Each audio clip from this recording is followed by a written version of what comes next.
Pada kesempatan kali ini, kami dari kelompok A4 akan menyampaikan jawaban dari kasus yang telah diberikan. Untuk kasus yang pertama, diagnosis kegawat daruratannya adalah sinkop vasovagal.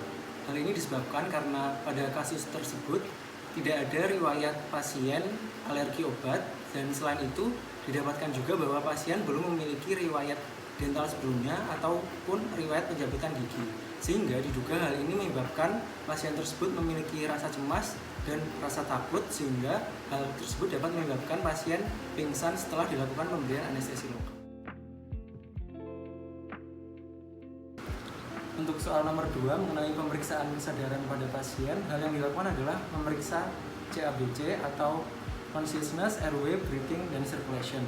Untuk pemeriksaan consciousness dan airway dilakukan dengan menegur pasien dan kita melihat apakah pasien tersebut dapat merespon secara verbal atau tidak. Jika pasien dapat merespon secara verbal, maka dapat diketahui bahwa tidak terdapat gangguan pada jalan nafas dan airway pasien tersebut normal. Namun jika pasien tersebut tidak dapat merespon secara verbal, maka diduga bahwa pasien tersebut mengalami gangguan jalan nafas dan dapat dilakukan manuver head tilt, chin lift, ataupun jaw thrust pasien. Apabila kita dapat melihat pasien dapat melihat kita, berarti pasien tersebut sadar. Namun apabila tidak terdapat kesadaran, kita akan melanjut ke pemeriksaan selanjutnya, yakni verbal, di mana kita memanggil pasien.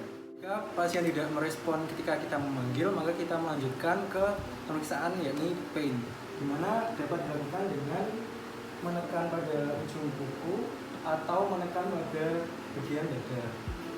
Selanjutnya, jika pasien masih tidak terbangun, maka berarti pasien tersebut adalah pasien yang unresponsif atau tidak memberikan respon terhadap pemeriksaan.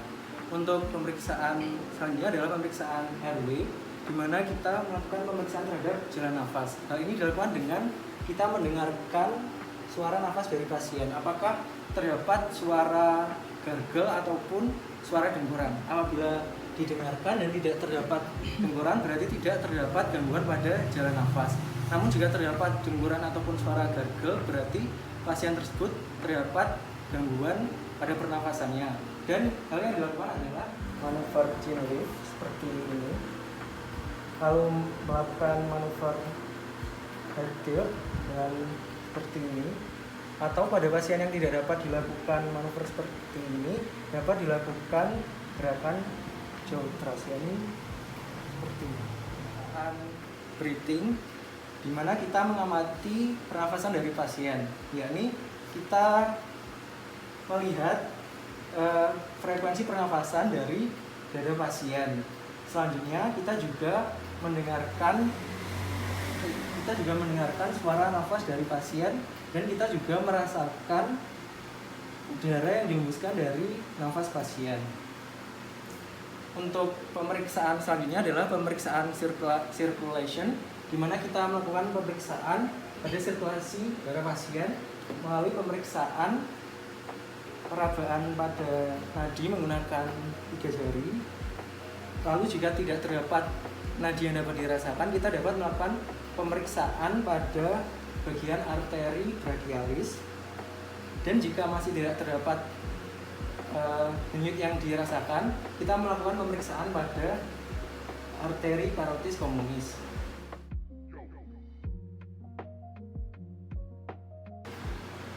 Selanjutnya adalah untuk menjawab soal nomor 3 mengenai pemasangan masker pada pasien.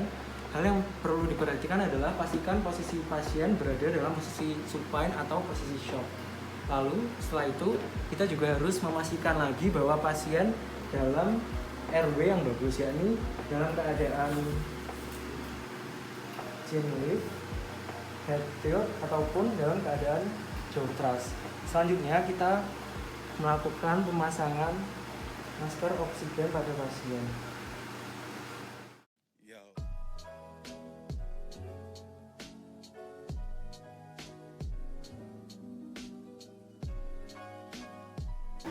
Kasus nomor 2, diagnosis kasus kegawat daruratan yang kami dapatkan ialah shock anafilaktik.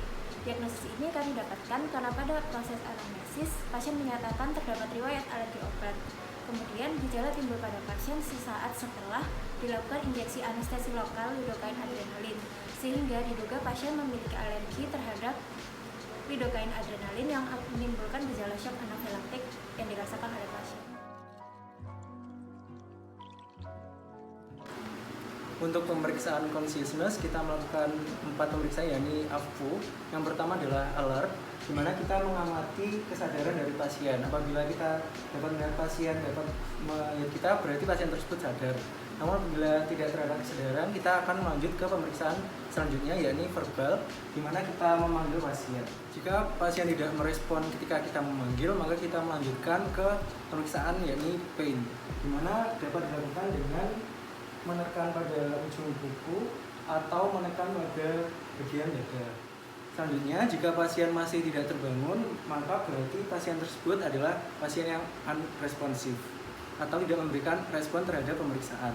Untuk pemeriksaan selanjutnya adalah pemeriksaan airway, di mana kita melakukan pemeriksaan terhadap jalan nafas. Hal ini dilakukan dengan kita mendengarkan suara nafas dari pasien. Apakah terdapat suara gargle ataupun suara dengkuran. Apabila didengarkan dan tidak terdapat dengkuran, berarti tidak terdapat gangguan pada jalan nafas.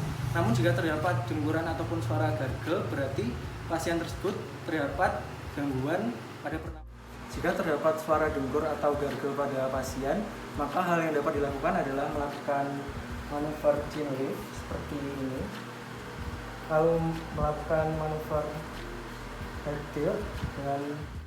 Pemeriksaan selanjutnya adalah pemeriksaan circulation, di mana kita melakukan pemeriksaan pada sirkulasi darah pasien melalui pemeriksaan perabaan pada nadi menggunakan 3 jari. Lalu jika tidak terdapat nadi yang dapat dirasakan, kita dapat melakukan pemeriksaan pada bagian arteri brachialis. Dan jika masih tidak terdapat denyut yang dirasakan, kita melakukan pemeriksaan pada arteri karotis communis.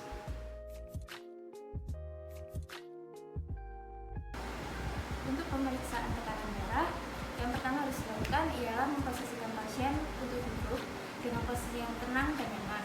Kemudian pasien diistirahatkan selama 5 menit.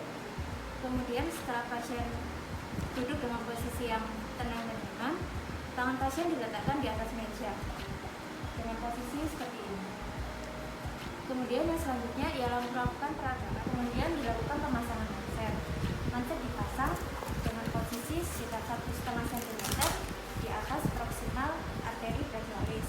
Usahakan saat pemasangan manset tidak terlalu rapat ataupun terlalu longgar supaya hasil tekanan darah yang didapatkan ialah hasil yang akurat. Setelah itu dilakukan pemasangan stetoskop pada operator.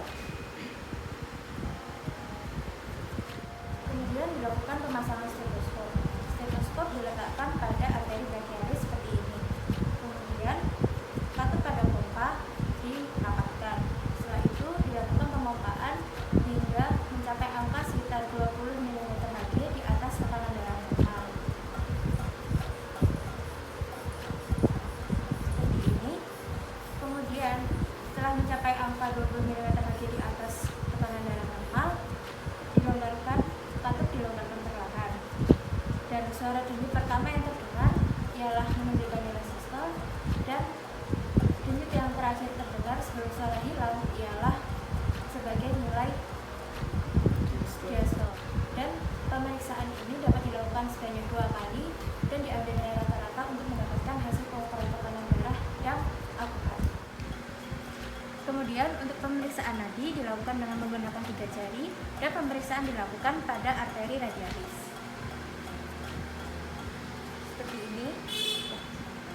Seperti ini.